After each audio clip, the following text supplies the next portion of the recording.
Today we're going to be looking at planting chilli plants outside in pots. If you were propagating from seed, you would do this on a nice bright windowsill inside from January. But once the danger of the frosts has passed and you get to the middle of May onwards, you can be looking at planting these outside in pots. There's lots of different varieties to choose from with different colours and different heat levels, and you can grow these ornamentally or for use in your cooking. We're going to explore some of those varieties and the process of putting them in pots outside.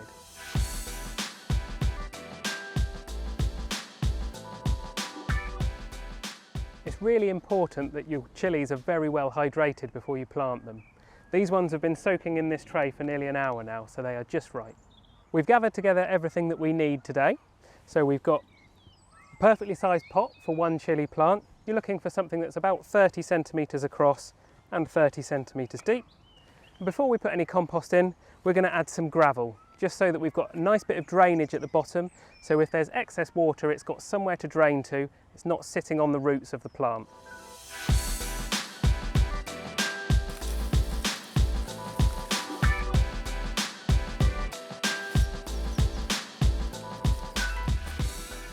We pulled out some varieties here that we really love to show you. The first one at the front here, Prairie Fire. This is the mildest of the chillies that we've got to show you today. This one's been awarded 3 dynamite sticks and comes with these lovely oval shaped white and orange chillies. Next, the very familiar Habanero chilli, that familiar orange look, and that one's got 4 sticks of dynamite for its heat. And finally, the hottest one we've got here, Trinidad Scorpion. That's been awarded 5 sticks of dynamite.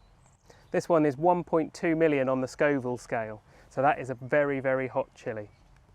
Today we're going to choose to plant the Habanero in our pot. We're now ready to add the compost into our pot. We've selected this organic, peat-free fruit and veg compost. It's going to be the perfect consistency for growing young plants like this. We're going to do this with a trowel.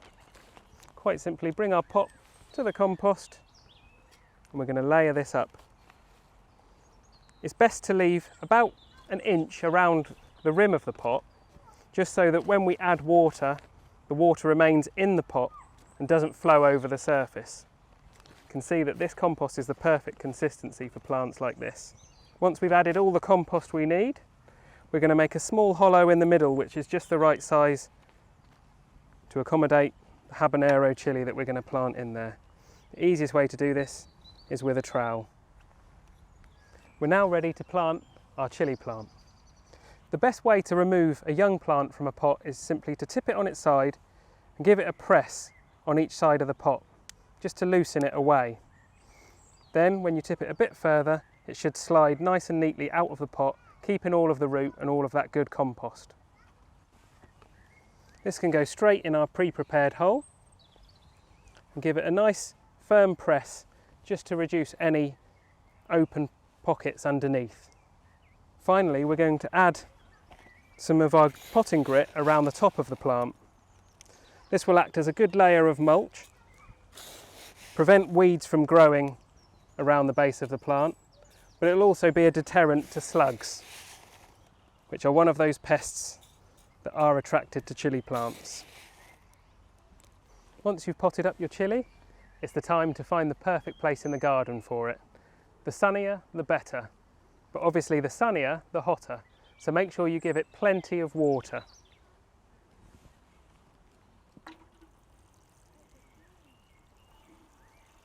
When watering your chillies, little and often is best, as this prevents the soil from drying out and the plant becoming stressed, and will increase the yield of your chilli.